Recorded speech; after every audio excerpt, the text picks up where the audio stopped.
Welcome to a Community Partners interview where we explore the organizations, opportunities, and resources that look to make change in our daily lives. I'm your host, Nafisah Anif, and you're listening to Voices for Ability Radio, all abilities, all the time. Today I'm joined by William Barber, the owner of Inclusive Communities Consulting and Lifeskills. Inclusive Communities provides support to adults and youth with intellectual disabilities. Their focus is on teaching life skills and helping people with their independence. They also specialize in supporting people with more complex needs. Thank you so much for joining us today, William. Well, thank you for inviting me to be on the show.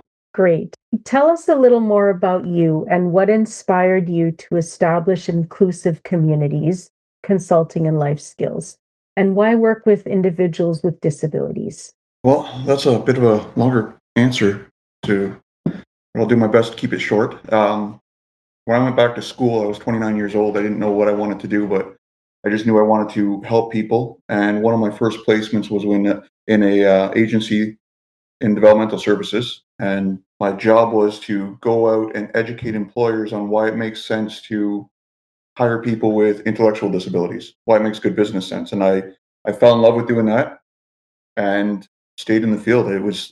I'd worked many jobs before, but when I got into this career, I actually would go home at the end of the day feeling like I was making a difference, not just earning a paycheck. So that feeling kept me in this field, and it's been over 10 years now. And I love helping people. I do that with pretty much every role that I have, being the owner of Inclusive Communities, volunteer firefighter. So like every position I have is based around helping people. The reason I opened Inclusive Communities was after working in the field for almost 10 years, I realized that there are many gaps in services for families. So I was middle management. So I wasn't the one making the decisions. I was the one communicating with families what decisions were being made by people above me, not understanding those decisions myself at times, and getting frustrated with not being able to help families that really were desperate and just needing services. So, and I'll make this sound a lot easier than it was, but I bought a building, quit my job, and opened Inclusive Community. Uh, and that was over 3.5 years ago. And what our focus was back then has shifted because we kept finding there's a lot more apps out there and a lot of red tape. So what we looked like 3.5 years ago is much different than what we look like today. That is a truly inspiring story, and thank you so much for sharing that. I actually work in this field of teaching life skills, and I was very excited when I heard that I was going to be interviewing you. And, what you just shared is exactly what keeps me going every day with my own job. And it's truly rewarding. It's truly rewarding to help someone else and just to impart that kind of knowledge. So, while doing some research on your website, I saw that you have a couple of programs and services that you offer. Can you tell us a little more about what your programs and services entail? Yeah, we try to help out basically anywhere the families need. So when I first opened up, my whole plan was a day program for adults and youth. And I was thinking 16 and up because I knew there was a lack of services for youth, especially in our area, and overnight respite because there's pretty limited options throughout Ontario for overnight respite for families who just need a break or have emergency situations come up. We're actually the only overnight respite provider in Elgin County. So that was the original plan, and run some youth programs weekend and after school. But I started having families with kids as young as 10, 11, 12 come in saying there's absolutely no services for them. So we opened it up to youth. I think the youngest we're supporting right now is 6 and all the way up to adults. So we started with our day program. Then we opened up overnight respite, which started to take off because, again, there's no options. We branched off into more youth support. So what started with a Saturday program turned into before and after school programs for parents that need to get off to work. So they drop their youth off here and we'll do everything like breakfast and get them to school, then bring them back after, help them with homework, help them with whatever they need. We still run programs on weekends. We do a lot of one-to-one and we work a lot with complex needs. So a lot of youth or adults that other agencies say they don't want to support because it's too difficult, we usually get the calls for. Started doing some more in-home support. We weren't doing that a lot because, again, it takes a lot of resources to do in-home support, but there's a need there and families are reaching out. They're desperate. They're trying to get not just anybody. They want people that actually care and are going to take care of their family members to come in and provide the support. So we branched off into that. And then one of the areas I never anticipated getting into was longer term housing for youth. So we currently work with a few different children's aid services for youth with complex needs who are hard to place and really just need that support and know that people are there for them and that they care. So we've had a few youth that have been living with us for over a year and a few other youth that have moved to another location that we provide support. And our focus there is, again, teaching life skills, working with the behaviors, trying to, one, keep them safe, give them as much independence as possible, but also quality of life. Because when they're living with us, like we're responsible for everything that's happening day to day. And we pride ourselves in the work we do, but our focus is on the quality of life for everybody we support, but especially the people that are living and relying on us 24/7. We also partner with, again, it's Children's Aid, but many different agencies in providing this support because they know that we actually look at creative ways that we can provide support for families. We're not a typical 9 to 5 agency, Monday to Friday. We pride ourselves in flexibility as well. Like sometimes we have people coming in at 6 in the morning because families got to get off to work. So if they need that, we schedule staff for 6 in the morning. So those are some of the services we offer, but really it's based on each individual's needs and if we can support their needs. So, are there any restrictions to the services and programs that Inclusive Communities provides, such as age, caregivers, or family members only, things of that nature? No, I open this up to remove some of the restrictions and the red tape that we face with other agencies. So really it comes down to if we can provide support and the family's happy with the support we can provide, then we'll help out. I think one of the things is we're not a ministry funded agency, so it is a private agency.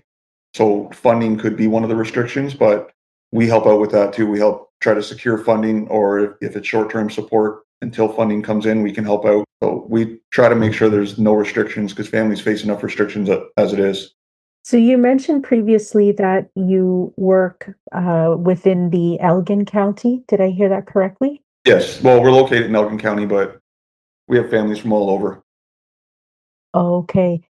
Do you have a lot of families that come in from the GTA? Not quite as we've had families reach out from the GTA. We've supported some families from the GTA, but not a lot that have come in from the GTA yet. I think using our overnight respite, we have people that come from 2 to 3 hours away. They wouldn't come for a day program because that's too far to travel, but they'll come for overnight.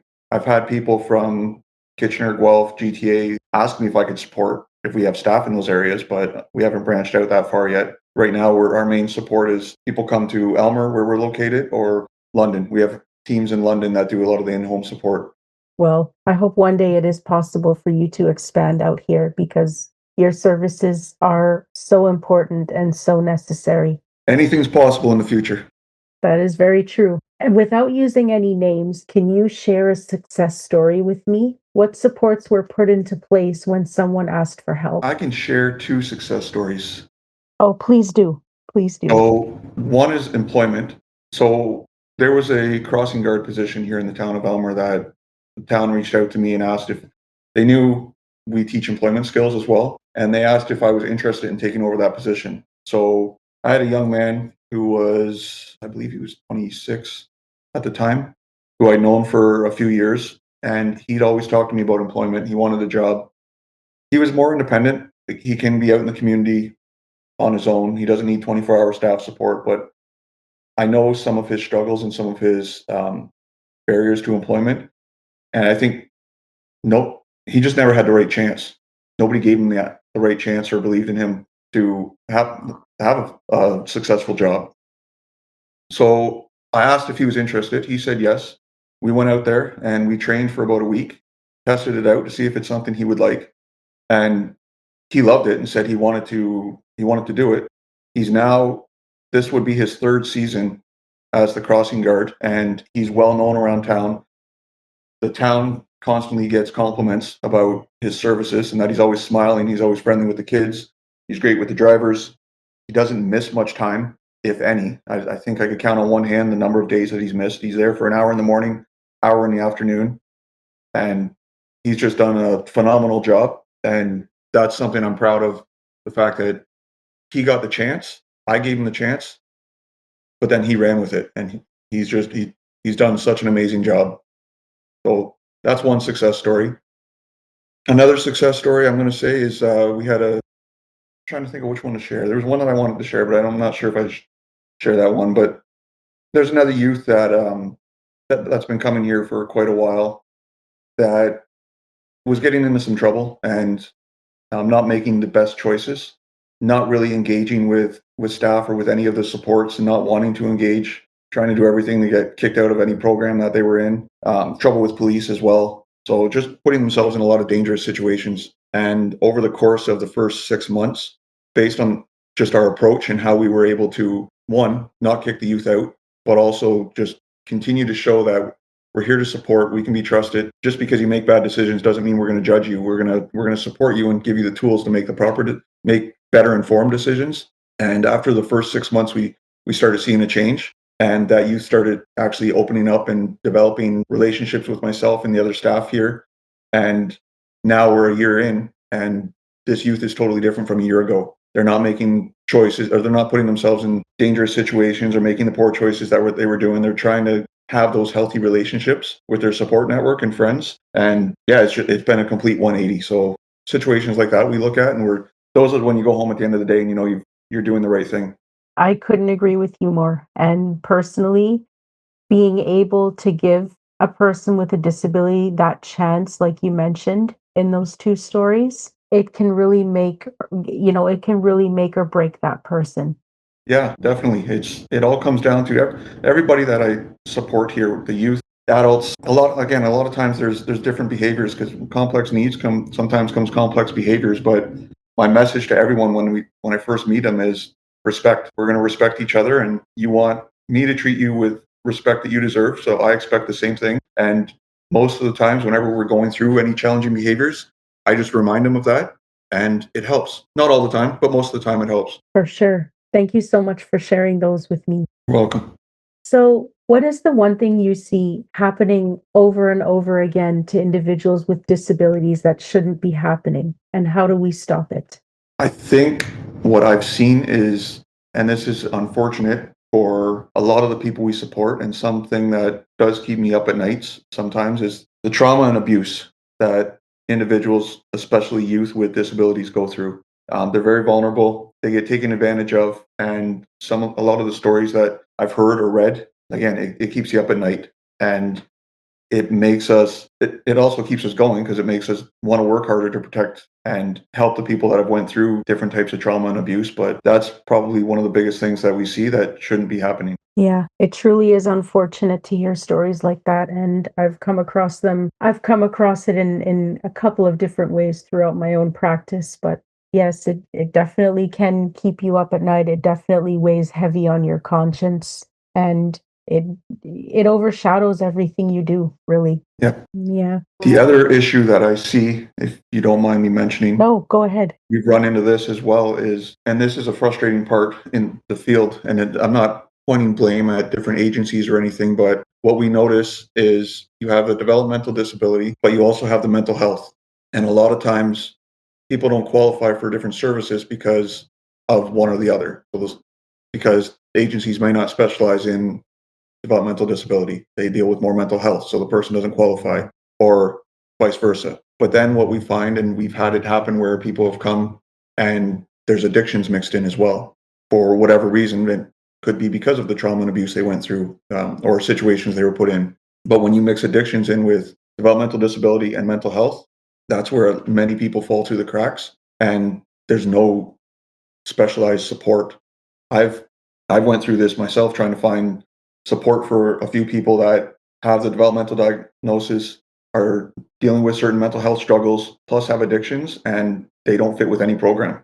So that's been something else that I've noticed that needs to change, and we need to figure out how to make it so people don't fall through the cracks and get the support they need.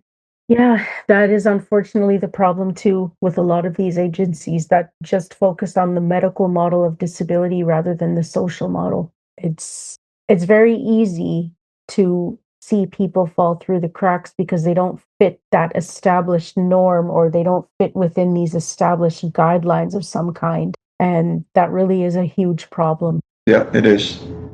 for sure. Are there any events coming up for inclusive communities consulting and life skills? We don't have any events currently right now. We are planning some, like we do a Christmas event for the families and people we support. We hold a few events. This year's been busy just based on the number of people that we've had to support and the emergency situations we've had to kind of help out with. One event that we do, we just started this year, is we run a camp for a local Christian camp that's just outside of Elmer, and it's called Special Friends Day. So we ran that for them this year. We were asked to do that, and that was extremely successful. And we've been asked to come back next year. I believe we're going to be running that on, I'm just checking my calendar. I believe that'll be July 25th of next year. But we also we post to our social media and website if there's any events that we do or anything special we have going on.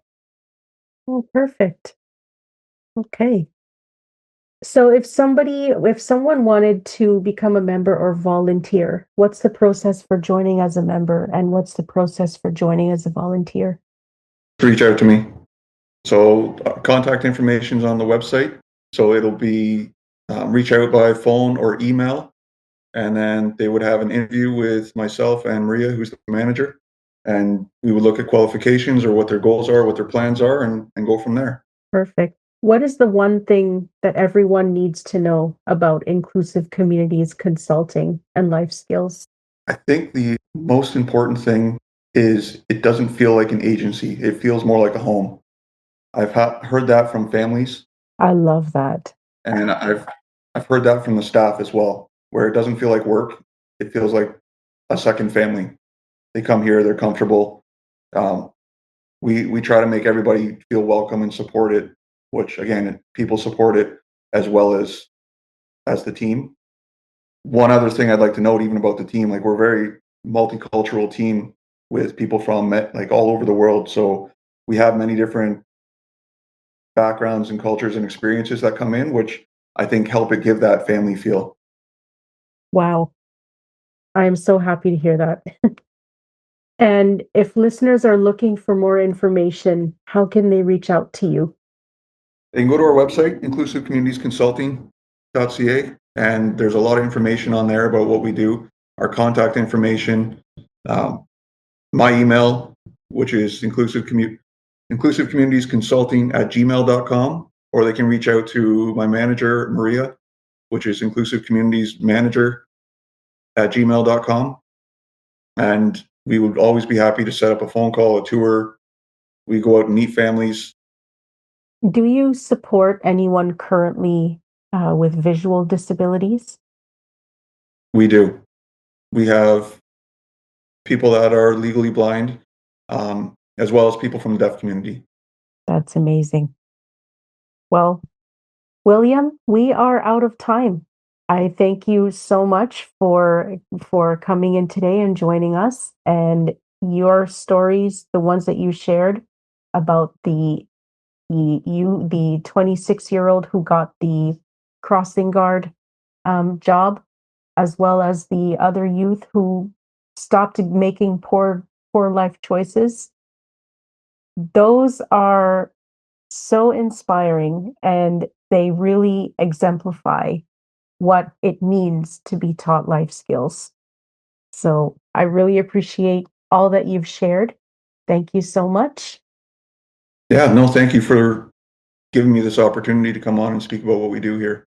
Anytime. Well, my friends, this concludes another Community Partners interview.